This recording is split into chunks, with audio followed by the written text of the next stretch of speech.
Bismillahirrahmanirrahim. Walau anna ahlal qura amanu wattaqaw lafatahna 'alaihim barakatim minas sama'i wal ardi.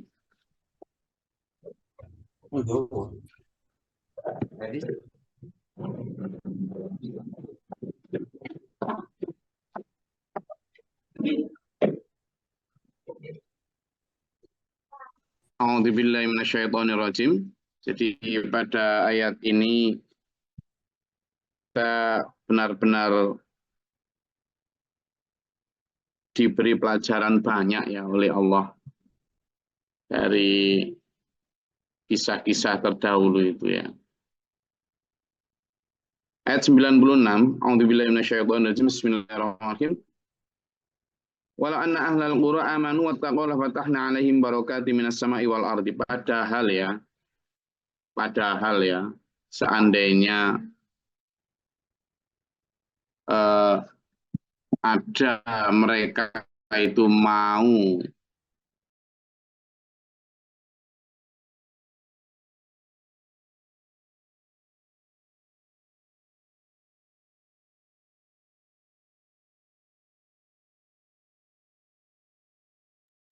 jadi dari acara ini, dari kisah ini, itu jelas tergambar bahwa Allah tidak kok kemudian asal-asalan menghukum umatnya itu tidak. Pertama, sudah dikasih Rasul, dikasih petunjuk, dikasih arahan, sudah dikasih gini loh caranya supaya kamu baik, supaya selamat. Sudah ketika kemudian mereka melanggar, enggak kok langsung dihukum. Kamu itu melanggar. Sini, bertaubatlah, kembalilah ke jalan yang benar. Lalu kemudian tidak hanya itu, Allah kemudian mengirimkan juga tuh Rasulnya. Tidak hanya mengirimkan Rasulnya, memberi juga langsung guideline, buku panduan, kitab suci. Sudah dikasih semua, tapi malah sombong wis karuan. Akhirnya dihukum. Dan bahkan setelah dihukum sekalipun itu loh, para rasulnya itu juga kan sudah tak kasih tahu. Artinya kasih sayang seperti itu. Nah di ayat ini juga gitu, seandainya loh penduduk negeri itu mau beriman, mau bertakwa, mau ikut terhadap anjuran para nabi, para rasul yang kukirim pada mereka, kata Allah, sungguh kami akan bukakan pintu-pintu rahmat, pintu-pintu barokah untuk mereka, baik dari langit maupun dari bumi. Dari langit kalau secara lahir ya berupa hujan, berupa sinar matahari, itu kan barokah itu. Lo banyak loh dulur, negeri-negeri yang nggak kena sinar matahari itu, waduh, menderitanya sekali. Ada negara yang hanya bisa dapat sinar matahari itu sekian tahun sekali kok. Makanya mereka menganggap Indonesia ini negeri surgawi. Panjang tahun diguyur sinar matahari, kan sumber energi dari langit. Kemudian hujan. Hujan juga begitu. Banyak negeri-negeri yang bahkan bertahun-tahun nggak dapat hujan. Kita ini di Indonesia ini hujan, waduh, banyak sekali. Lalu dari bumi barokah mulai dari suburnya tanam-tanaman, sumber-sumber material untuk bangunan, bahkan minyak apa segala macam. Itu secara lahir barokah itu dari langit maupun dari bumi. Lalu secara spiritual, rohani, barokah dari langit ya petunjuk Allah lah. Peringatan, bimbingan, pengiriman Rasul, itu barokah dari langit. Sementara barokah dari bumi, ya berupa bentuk penyelamatan, bimbingan ibadah, dan lain sebagainya. Ya. Perlindungan, keselamatan, waktu ada bencana, diselamatkan di beberapa generasi periode kerasulan.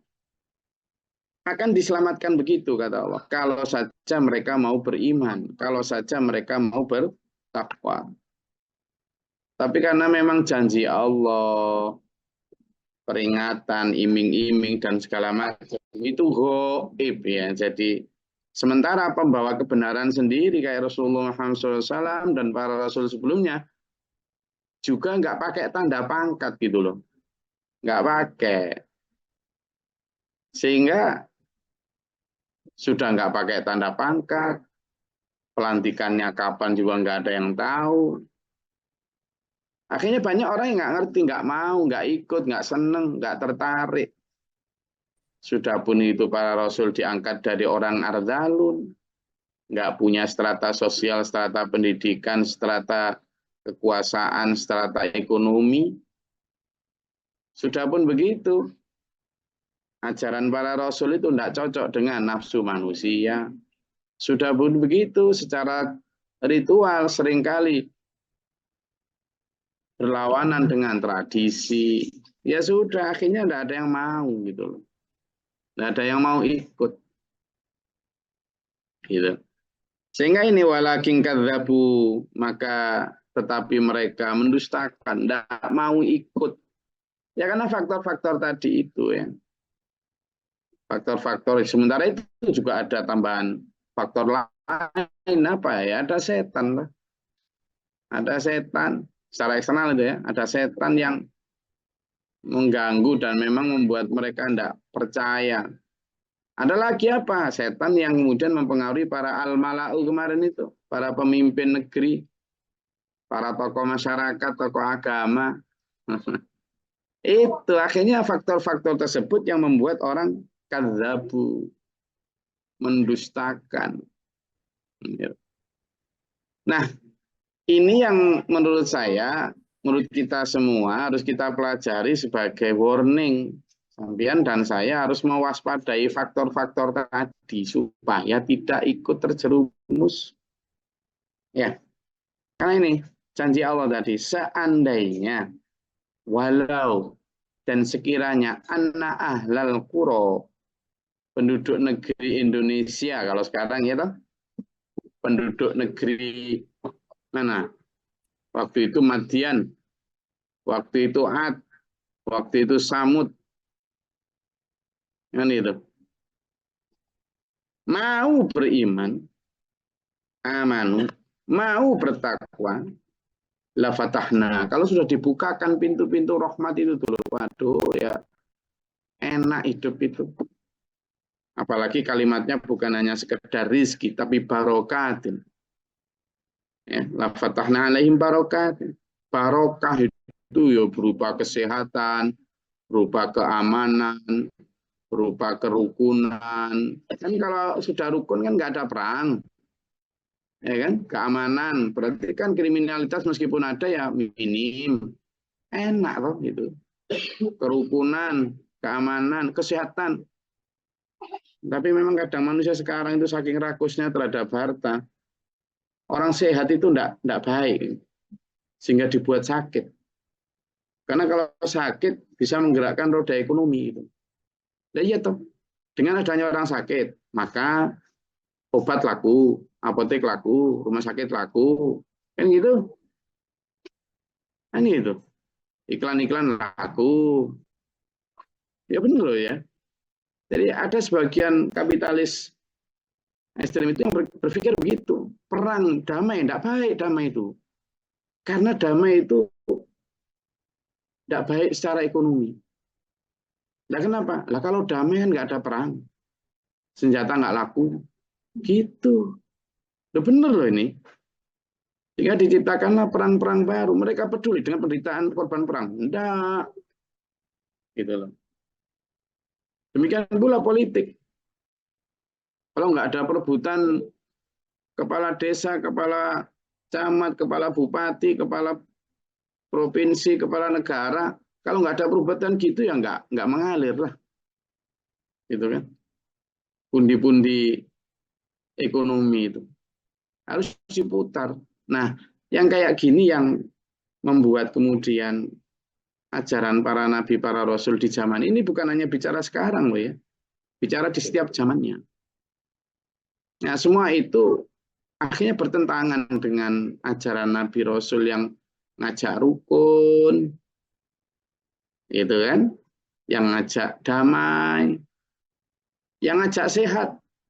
Enggak suka. Kenapa? Karena kalau hidup sederhana, apa adanya, orang kan tenang loh. Enggak, jarang orang stres. Padahal semua penyakit itu awalnya dari pikiran, dari makanan. Nah kalau makanannya nggak aneh-aneh, terus sering puasa, sunnah gitu kan, ya nggak banyak penyakit.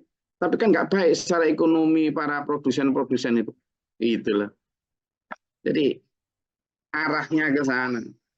Fakhadnahum bima kanu yaksibun. Nah karena kemudian kedunguan, kendablekan mereka itulah kemudian kita siksa kembali. Afa amina ahlul qura ayyatiyahum ba'suna bayata wa hum naimun. Loh, mereka itu ngira aman gitu ta. Nah, ini langsung ke kita ini. Sampean pikir sampean itu aman gitu ta, enggak ada apa-apa gitu ta. Siapa yang nyangka akan terjadi likuifaksi di mana bumi kayak digulung kayak karpet gitu. Orang yang rumahnya di atas tiba-tiba jadi di bawah. Siapa yang menyangka? Tidak ada. Sekarang katanya mau agak mega thrust. Ya hanya mengira kira-kira terjadinya di mana ya. Tidak tahu. Kapan tidak tahu. Gitu kan. Orang kadang merasa aman. Karena itulah kemudian rasa aman itu yang membuat mereka ada di comfort zone. Zona nyaman. Karena sudah merasa aman, merasa nyaman, keprihatinan hilang, kewaspadaan hilang. Makanya besok tanggal 12 itu kita ajak untuk menggelar apel kesiapsiagaan. Bencana, Santana. Ini sebenarnya bukan hanya sekedar gelar personil atau sekedar gelar peralatan, tapi ini adalah tentang gelar kesadaran. Ya kan? Gelar kewaspadaan supaya keep alert. Nah iya, kenapa kok begitu? Ya karena potensi bencana, baik itu sebagai bima kasabat aidinas, karena tangan-tangan manusia, maupun karena dampak dari kedurhakaan manusia yang makin hari makin menentang Tuhan, itu kan sudah dijelas. Kalau kamu nanti menentang Tuhan akan ada bencana loh. Kan Allah begitu. Nah kalau bangsa ini misalnya makin hari makin nggak karu-karuan, baik dari sisi sosialnya, kriminalitas meningkat, baik dari sisi ekonominya, ketimpangan yang makin tinggi, kaya miskin, baik dari sisi politik yang ugal-ugalan, eksplorasi alam yang nggak karuan, itu hati-hati. Kata Allah mengundang bencana. Bukan Allah yang kemudian tidak sayang, tapi kita sendiri. Makanya itu Zoharul Fasad, telah tampak kerusakan baik di lautan maupun di daratan, bil bahr wal bahr, itu kenapa? Bima kasabat aidinas, karena tangan-tangan manusia. Lalu kemudian sudah berlaku begitu merasa aman. Nah ini, iya. Saya di beberapa lokasi bencana yang kami ikut hadir itu rata-rata begitu. Pas waktu bencana datang, baik itu bencana gempa, tsunami, banjir, apa, tanah longsor, apa aja lah. Di awal-awal itu biasanya banyak orang yang kemudian sadar. Sadar ini peringatan Tuhan, gitu-gitulah. Oh, memang mayoritas sebenarnya umat di Indonesia ini beragama. Tuh. Sadar. Jadi di pengungsian itu barak-barak yang untuk musola, segala macam itu penuh. Awalnya seminggu, 2 minggu pertama. Begitu sudah 3 minggu pertama kondisi aman, udah mulai lagi lupa dengan kesadaran tadi. Karena sudah merasa kayaknya nggak akan ada lagi gitu loh. Ini yang disebut awa amina ahlul qura. Mereka merasa sudah aman gitu, bahwa tidak akan datang siksa kami. Padahal kadang datang siksa kami itu bayatan pada saat malam hari. Wahum naimun, mereka saat itu tidur. Iya, ada tahun 80-an, tahun 80-an atau 70-an itu. Di satu daerah saya nggak usah sebut namanya. Di situ itu kemaksiatan luar biasa, terang-terangan, ugal-ugalan, wis di luar itu ya. Tiap malam minum-minuman keras, tiap malam perzinahan, wis nggak karu-karuan lah. Tiap malam. Akhirnya suatu malam itu ya seperti biasa terjadi begitu. Dan pada saat mereka sudah tidur, nggak ada yang tahu. Orang-orang di desa-desa yang lain itu hanya mendengar ada suara gemuruh gitu aja. Desa yang terdekat malah nggak dengar, tapi desa yang jauh malah dengar suara gemuruh gitu aja. Orangnya nggak nyangka ya biasa karena itu di pegunungan. Ternyata besoknya desa itu sudah nggak ada. Desa itu lenyap. Desa itu kayak ditimpa secuilan dari bukit itu kayak ditimpakan plek di mereka. Tapi anehnya timpaan bukit itu yang growong itu kayak melewati desa sebelum itu gitu. Jadi misalnya ada desa yang lebih di atas gunung, nah desa yang ditimpa itu lebih di bawahnya. Desa yang di atasnya nggak kena. Ya nggak bisa diambil karena apa ya? Karena memang terkuburnya terlalu dalam. Material yang mengubur seluruh desa itu terlalu dalam, puluhan meter kubiknya itu bisa ribuan ton. Akhirnya sampai sekarang ya nggak pernah tergali, terkubur di sana. Itu di Indonesia loh, gitu loh. Nah, sehingga sebenarnya meskipun ayat-ayat ini berkenaan dengan hal-hal yang terjadi ribuan tahun yang lalu, tapi jangan salah, ribuan tahun kemudian pun terjadi lagi. Dan itu bisa kapanpun terjadi. Afa aminu makrallahi fala ya'manu makrallahi. Awa amina alul qura ayat yaum ba'suna duha wa hum yal'abun. Nah, yang terjadi di beberapa daerah tsunami maupun pagi hari. Mereka saat itu sedang bermain-main. Nah, ada dua hal bermain-main di sini. Bermain-main dalam arti benar-benar kayak rekreasi apa segala macam. Karena ada satu wilayah yang dulu di gunung tsunami, di gunung banjir, di gunung gempa itu pada saat pagi hari sedang liburan, sehingga korbannya banyak sekali karena mereka nggak nyangka. Itu. Nah, yang kedua yang abun ini selain main-main beneran karena liburan kemudian ujuk-ujuk ada bencana.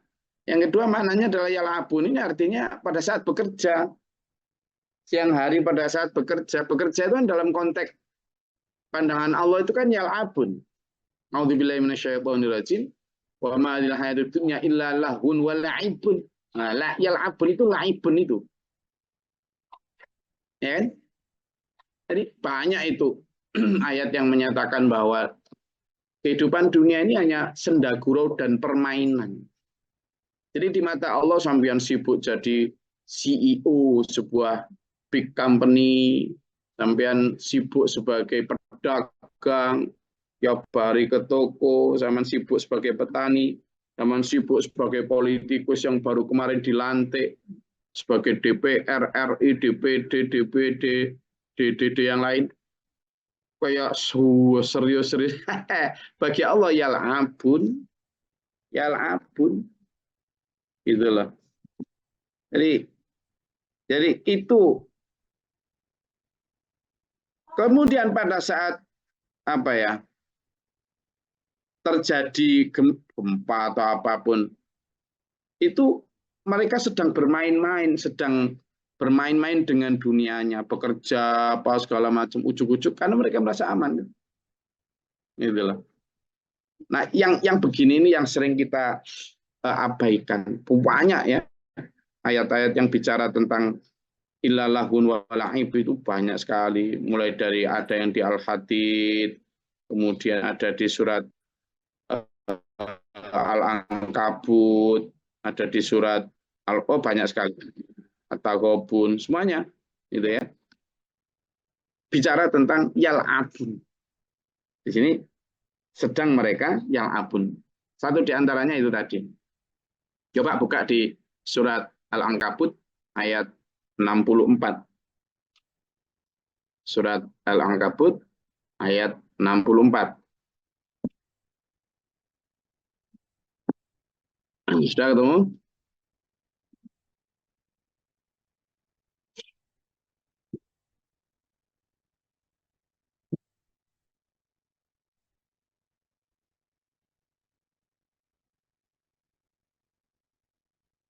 Yang belum baca tadi? Bismillahirrahmanirrahim. Dan kehidupan dunia ini hanyalah senda gurau dan permainan. Sungguhnya negeri akhirat itulah kehidupan yang sebenarnya. Sekiranya Nah, itu satu ya. Nah, sama. Ya, laibun, permainan. Yang kedua ada lagi, coba buka surat Al-Hadid ayat 20, gantian. Yang tadi belum baca. Al-Hadid ayat 20.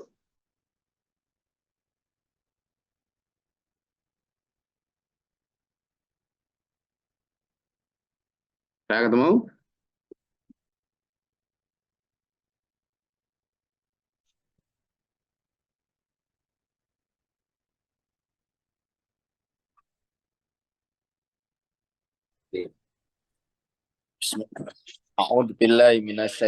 Bismillahirrahmanirrahim. Ketahuilah, sesungguhnya kehidupan dunia itu hanyalah permainan dan senda gurau, perhiasan dan saling berbangga-bangga di antara kalian, serta berlomba dalam kekayaan dan anak-anak keturunan, seperti hujan yang tanamannya mengagumkan para petani. Kemudian tanaman itu menjadi kering, dan kamu lihat warnanya kuning, kemudian menjadi hancur. Dan di akhirat nanti ada azab yang keras dan ampunan dari Allah serta keridhoannya. Dan kehidupan dunia tidak lain hanyalah kesenangan yang palsu. Shadaqallahul adzim. Jadi di situ jelas tuh, mulai dari ilama ta'ul ghurur, kesenangan yang menipu, mulai dari ilalahun wala'ib. Ya, kita hubungkan dengan ini. Jadi mereka sedang bermain-main, mereka sedang sibuk dengan dunianya.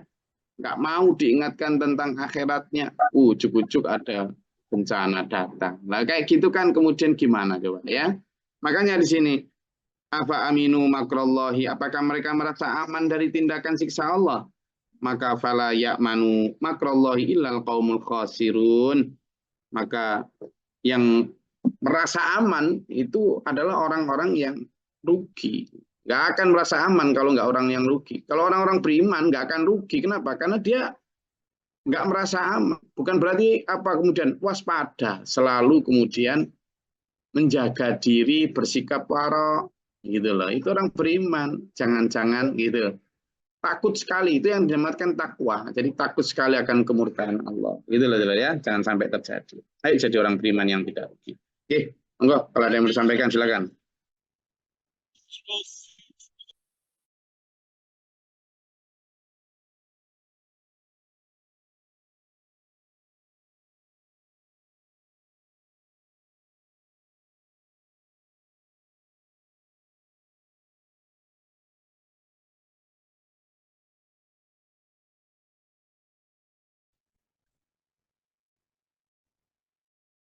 Izin, Gus. Enggak. Tadi disebutkan dunia itu adalah senda gurau. Gimana korelasinya dengan kita wajib untuk bekerja juga? Ya, jadi dalam konteks pandangan Allah, sama dengan misalnya kemarin kita bahas ya, satu hari di dunia, di akhirat itu sama dengan 1000 tahun di dunia. Itu kan pandangan Allah gitu. Nah, demikian pula dalam pandangan Allah tentang apa yang terjadi di dunia ini. Semua tadi misalnya dulu Nebukadnezar dengan segala kekuasaannya, dulu Namrud dengan segala raja yang dianggap paling besar kekuasaannya, dulu Fir'aun dengan segala macam, dulu Korun dengan segala bekerjanya juga dia, bekerja mati-matian juga, kaya raya juga. Tapi, nah, jadi Kenapa Allah memandang ini sebagai permainan? Teman kalau melihat anak kecil ya, coba lihat anak kecil yang sedang bermain pasaran. Pasaran itu kan ada jual beli juga, ya kan? Pasaran itu kan ada juga mereka berumah tangga, kemudian bikin rumah, saling bertamu, kan gitu. Pasaran itu kan juga nata-nata apa segala macam, mereka juga saling trading. Ini duitnya pakai godong segala macam itu. Coba lihat keseriusan mereka. Serius banget. Ada godong satu, daun satu diambil sama mereka. Wih, berantem. Lah kita orang dewasa yang lihat itu gimana? Lah wong cuma gitu aja loh. Nah, biasanya mereka bermain itu 1-2 jam. Setelah itu bubar, ya bubar sudah.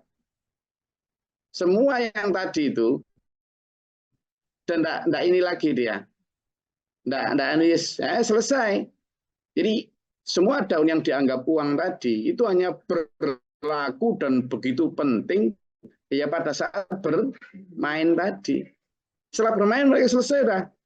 Kita juga begitu. Ketika sampean dan saya ini di dunia ini, uang yang begitu saldo-saldo koma di bawah rekening, sertifikat begitu penting, rebutan bacok-bacokan karena sertifikat. Tapi begitu sampean selesai bermain, mati, mana yang bermanfaat buat sampean? Tidak ada. Nah, dalam pandangan Allah melihat kita itu begitu gitu loh. Kamu itu jangan terlalu ambisius, silakan bekerja, ayo berusaha, karena memang kamu membutuhkan itu untuk makan, untuk sandang, untuk papan, silakan. Tapi kamu jangan terlalu serius dengan memburu angka-angka. Kenapa? Karena sebenarnya itu kamu tinggalkan. Sesuatu yang benar-benar serius adalah pasca permainan itu. Di mana akhirat gitu loh. Jadi Allah mempersilahkan. Makanya berkali-kali Allah sampaikan, kamu itu di situ itu, di dunia itu, hanyalah senda gurau dan permainan. Artinya apa? Makanya tadi disebut di dalam yang Al-Hadid tadi, dan kampung akhiratlah yang sesungguhnya. Nah, berarti yang tidak permainan itu yang di sana. Itu. Kita di sini ini silakan bekerja keras apa segala macam, tapi just remember ya bahwa kamu di situ hanya sebentar, kamu di situ hanya sekedar nyari sangu, kamu di situ hanyalah mampir ngombe. Kalau Rasulullah bersabda, kita ini musafir yang berhenti bernaung sebentar di bawah pohon. Lah gitu. Nah, manusia kemudian keliru memahami dengan memahami bahwa this is the final, the real life. Nah, itu yang keliru, yang diingatkan Allah enggak gitu loh. Maka ketika kita ngingetin anak-anak yang sedang berantem karena rebutan barang-barang pasaran tadi, kita lele. Alah, nanti gampang, nanti tak kasih, nanti tak belikan. Kan gitu kita. Maka Allah pun begitu nyuruh Rasulnya untuk ngingetin kita. Itu le gitu. Itu gitu. Maka kita tetap diperintah untuk bekerja keras, nyari nafkah, tetap loh ya, karena memang kita membutuhkan itu untuk sekedar survival, sekedar bertahan hidup gitu. Tapi dalam kacamata yang lebih besar, kita itu sebenarnya ada kelanjutan. Di sanalah kita akan forever, kita akan nikmati betul hasil kerja kita. Sama dengan para TKI TKW itu. Jadi yang akan mereka tempati sampai mati ya benar-benar rumah yang di sini, bukan kos-kosan yang di tanah seberang. Jadi sekedar itu. Seperti kita melihat anak kecil. Ya. Tetap bekerja keras ya, tapi itu tadi mindset-nya yang dirubah. Ya, terasa itu? Ada lagi?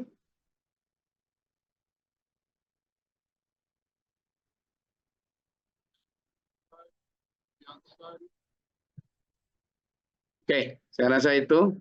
Kalau tidak ada yang mau ditanyakan terkait dengan ayat 96, 97, 98 sampai 99.